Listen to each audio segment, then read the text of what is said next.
होते. वर्षावर्षांनी तुम्ही जे केलं त्याचा प्रामुख्याने कोणी शिवसकाळ भोसले या ठिकाणी उपस्थित असलेले शिवराहुल कलाचे सुलक्षणा श्रीमान शहराचे अध्यक्ष सुशांत कामते, सचिन जयंत शिंदे, कार्याध्यक्ष देवेंद्र तायडे, विद्यार्थ्यांचं नेतृत्व करणारे सहकारी सुनील गव्हाणे, प्रदेश कार्याध्यक्ष युवकांचे रविकांत बर्फे, महिला अध्यक्षा ज्योती निंबाळकर, युवक अध्यक्ष विद्यार्थी आयुष्य, अन्य सगळ्या ज्या शाखा आहेत त्यांचे पदाधिकारी आणि उपस्थित सहकारी बंधू गेलेलो.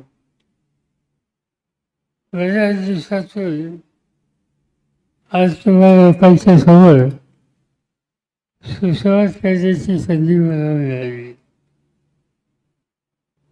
पिंपरी चिंचवड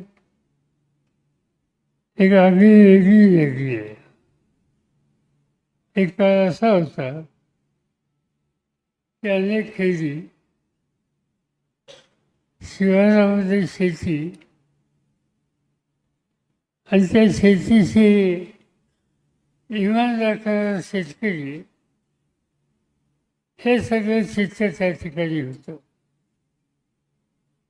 1960 साली महाराष्ट्र राज्याची निर्मिती झाली आणि यशवंतराव चव्हाणांच्या सारखं नेतृत्व आलं. या नेतृत्वाने या पिंपरी चिंचवडचा चेहरा बदलता कसा येईल या दृष्टिकोनातून पावले जाते. नव्या पिढीला फारसं माहीत असेल पण जुनी पिढी ही जाणकार आहे की हा चेहरा बदलण्याच्यासाठी अण्णासाहेब मगर यांच्यासारखं व्यक्तिमत्व आलं. इथल्या नेतृत्वाची जबाबदारी घेतली आणि हळूहळू ही नगरी बदलायला लागली. चव्हाण साहेबांची इच्छा होती एकेकाळी मुंबई ही देशाची औद्योगिक राजधानी होती. जे काही असेल ते कारखाने मुंबईमध्ये होते. मुंबई हे कष्टकऱ्यांचं शहर होतं. ही स्थिती बदलावी हा निकाल त्यावेळेच्या मुख्यमंत्र्यांनी केला आणि मुंबई ही आर्थिक क्षेत्राची नगरी व्हावी आणि औद्योगिकरण हे पुण्याच्या बाजूला जावं असा विचार त्यांनी कृतीमध्ये आणला. यादी टाटा, कमलनाथ बजाज, वसंत वैद्य असे अनेकांची नावं घेत आहेत की त्यांना चव्हाण साहेबांनी प्रोत्साहित केलं आणि कारखानदारी या ठिकाणी उभी करायचा कार्यक्रम हातामध्ये घेतला. मला आठवत आहे की चेनचा एक कारखाना झाला ते इथलं चित्र बदलायला लागलं आणि हळूहळू ही औद्योगिक नगरी महाराष्ट्राची एक अत्यंत महत्त्वाची नगरी आहे. इथे कष्ट करण्याच्या उत्पादन तयार करण्याच्यासाठी महाराष्ट्राच्या कानाकोपऱ्यातून लोक आले. हे शहर असं आहे की इथं प्रत्येक जिल्हा आहे तुम्हाला कोल्हापूर दिसेल, तुम्हाला सातारची संघटना दिसेल, तुम्हाला खानदेशाची संघटना दिसेल, तुम्हाला मराठवाड्याची संघटना दिसेल, तुम्हाला विदर्भातल्या सहकाऱ्यांची संघटना दिसेल. महाराष्ट्राच्या कानाकोपऱ्यात नवी पिढी या ठिकाणी कष्ट करण्यासाठी आली आणि त्यांच्या घामातून हे शहर बदललं. हजारो हातांना काम त्या ठिकाणी मिळालं. आमच्या सगळ्यांच्या काळामध्ये आम्ही थोडं धोरणातनं बदल करून काही पावलं टाकायला सुरुवात केली. दिवस सगळं लक्ष उद्योगाचं पिंपरी चिंचवड पुरतं टीव्ही ठेवून चालणार नाही. इथं प्रोत्साहन दिलं, पण याबरोबर माझ्याकडे राज्याची जबाबदारी होती. त्याला एक महत्त्वाचा निकाल मी घेतला आणि तो निकाल म्हणजे एकेकाळी मुंबई ही उद्योगनगरी, नंतरच्या काळामध्ये पिंपरी चिंचवड ही उद्योगनगरी. आता हे उद्योगाचं क्षेत्र विकसित स्वरूपात झालं पाहिजे आणि त्यासाठी अनेक ठिकाणे निवडली. आज एकेकाळी चाकण एक लहानसं गाव होतं. आज चाकणचा चेहरा बदललेला आहे. अनेक कारखानदारी त्या ठिकाणी उभी आहे. मला आठवत आहे, त्या दिवशी नगरवरून पुण्याला येत होतो आणि रांजणगावचा गणपती त्याचं दर्शन घेतल्याच्या नंतर समोर सगळी परीक झाली होती. माझ्यावर आमचे सहकारी होते, त्यावेळेचे जिल्हा परिषद अध्यक्ष, ज्यांचं नाव बापूसाहेब फिटे. तर बापूसाहेबांना विचारलं ही सगळी परीक जमीन कुणाची आहे आणि कोणतं पीक घेतलं जातं. त्यांनी सांगितलं शिरूर तालुका हा दुष्काळी तालुका, जमीन आहे पण पाणी नाही आहे, त्याच्यात बदल केला पाहिजे. मी म्हणजे इथं कारखानदारी करायला प्रोत्साहन दिलं तर काही एवढी लोक येते. परत आलो पुण्याला, कलेक्टरला बोलून घेतलं आणि त्यानं सांगितलं की रांजणगावला मला कारखानदारी उभी करायची आहे, त्यासाठी जे करावं लागेल ते करायचे निर्णय घ्या. आज तुम्ही बघितलं असेल तर रांजणगाव हे पूर्णपणानं बदललेलं आहे. ती ही एक औद्योगिक नगरी झाली. हे तिथं थांबलं नाही. सासवडला उद्योग झाले, जेजुरीला उद्योग झाले, बारामतीला उद्योग झाले, खाली इंदापूरला उद्योग झाले, इकडे सिल्वरला उद्योग झाले. हे पिंपरी चिंचवडच्या आजूबाजूला कारखानदारीचं जाळं हे उभं करण्याच्या संबंधीचं काम अफाट लोकांनी केलं आणि त्याच्या पाठीवर एक विकासाचा दृष्टिकोन होता आणि त्या दृष्टिकोनाला खऱ्या अर्थानं प्रेरणा कुणी दिली असेल सुरुवातीला तर ती पिंपरी चिंचवडने ह्या प्रेरणा दिली आणि त्यामुळं आपला चेहरा बदललेला दिसतोय. आज ही वेगळी आहे. आज हे शहर वाढलं, शहराचं चित्र बदललं, पण इथं समाजकारण, इथं राजकारण याच्यामध्ये अधिक लक्ष घालायची गरज आहे. अनेक वर्ष हा सगळा परिसर तुमच्या माझ्या विचाराच्या लोकांचा परिसर होता. त्याचं नेतृत्व मगाशी मी सांगितलं त्या भावने अण्णासाहेब वडिलांनी केलं. डॉक्टर घासेंनी केलं. नंतरच्या काळामध्ये आम्ही लोकांनी लक्ष घातलं. नंतरच्या काळामध्ये रामकृष्ण मोरे आणि काही सहकाऱ्यांनी लक्ष घातलं. अशा अनेकांची नावं घेता येतील. या सगळ्यांनी या शहराचा चेहरा बदल देण्यासाठी खर्चाखाली कष्ट केले आणि इथं विकास करण्याच्या उद्देशाची काळजी घेतली. आणि याच्यामागं गांधी नेहरूंचा विचार हा अत्यंत महत्त्वाचा विचार, जो काँग्रेसचा विचार म्हणून ओळख करत होतो.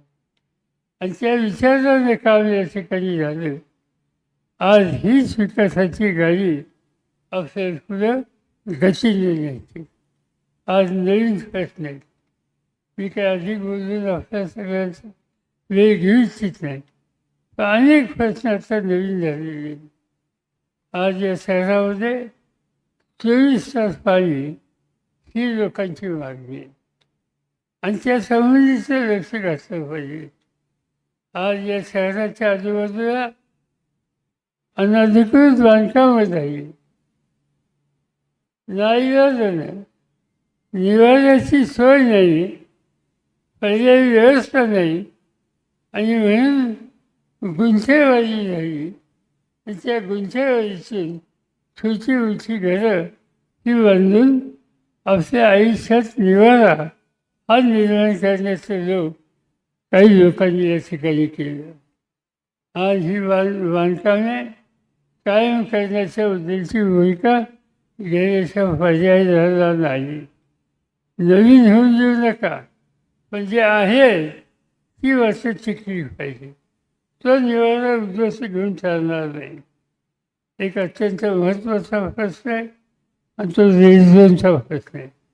रेल्वेच्या प्रश्नाच्यासाठी सुद्धा मला आठवतं आहे आम्ही लोकांनी सुद्धा त्याच्यामध्ये लक्ष घातलं, काही प्रश्न सोडवले, त्याचं क्षेत्र कमी जास्त केलं.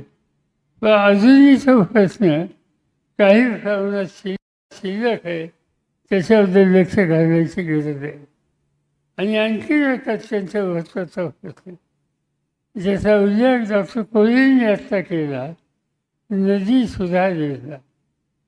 मी अनेकदा जातो इथून इथून, कधी हेलिकॉप्टरने जातो, कधी रस्त्याने जातो आणि नदी बघितल्याच्या नंतर पांढरा फेस त्याचं जातो आहे हे चित्र बघायला मिळते. त्याचा अर्थ संबंध पाणी हे शुद्ध राहिले नाही आणि त्याचा परिणाम आजूबाजूच्या नागरिकांच्या आरोग्यावर सुद्धा होऊ शकतो आणि अतिशय चिंताजनक ही स्थिती. असे अनेक प्रश्न आज या ठिकाणी आहेत आणि हे प्रश्न सोडवायचे असतील तर एका विचारानं काम कर संघटन याची अत्यंत आज आवश्यकता आहे. आणि हे संघटन फक्त राष्ट्रवादी काँग्रेस पक्ष देऊ शकतो आणि त्यासाठी आपल्याला याच्या कार्यकर्त्यांना हे लक्ष दिलं. उद्या महानगरपालिकेची निवडणूक आली, निवडणुका येतात जातात, पण त्या निवडणुकीचा परिणाम दोन गोष्टीत आपण लक्ष द्यायला लागेल.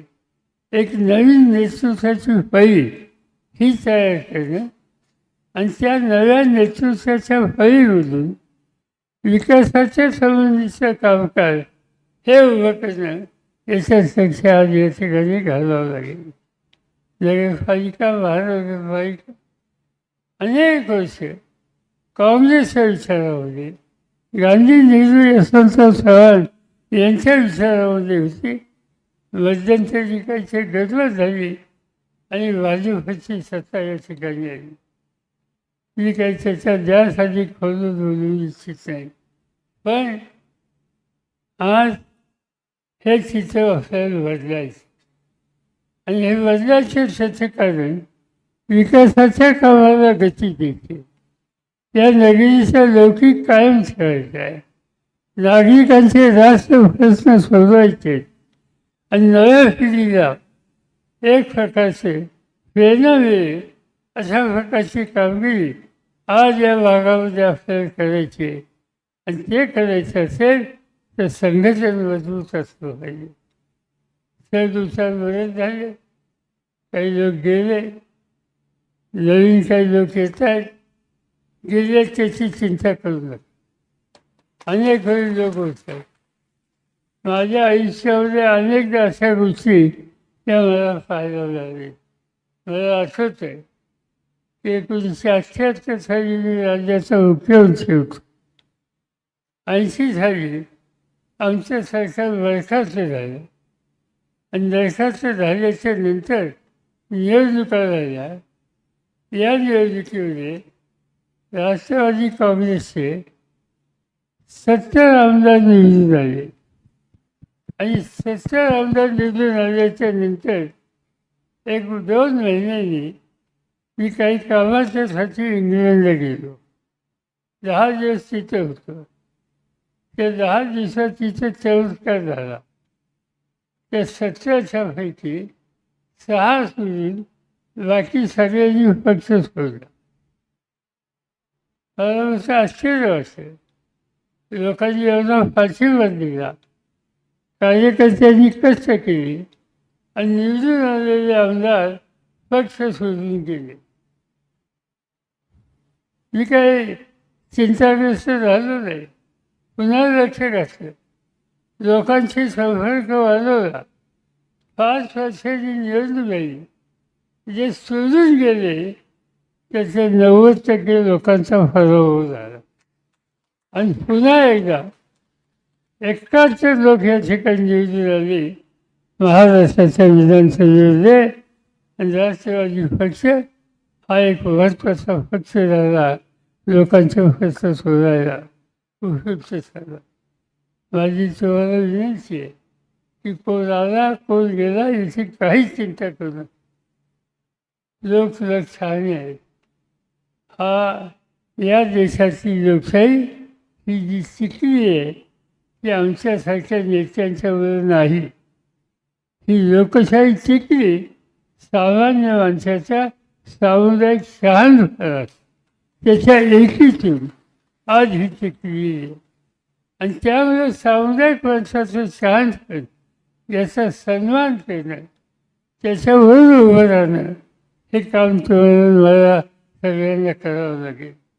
आज अनेक जण वेगवेगळे विचार असतील. आत्ताच कोणते भाषण करताना सांगितलं की तुम्ही सगळ्यांना बरोबर घ्या. सगळ्यांना बरोबर घ्यायला काही चिंता असायचं कारण नाही. पण सगळे म्हणजे कोण? सगळे म्हणजे गांधी, नेहरू, चव्हाण यांचा विचार, फुले शाहू आंबेडकर यांचा विचार हा जो सगळे म्हणत असेल त्याचे सगळे मला बांधू आहे. पण सत्याच्यासाठी भाजपबरोबर जाऊन बसायचं ही भूमिका कुणी मांडत असेल तर हा विचार काँग्रेसचा विचार नाही. आणि त्यामुळं कुणाशीही संबंध ठेवा, पण भाजपशी संबंध हा काँग्रेसच्या विचारात असू शकत नाही. आणि त्यामुळं अशा पद्धतीने संधी साधू करायचं राजकारण हे आपल्याला प्रोत्साहित करायचं नाही. आणि त्या दृष्टिकोनातून पावलं हे आपल्याला टाकायचे.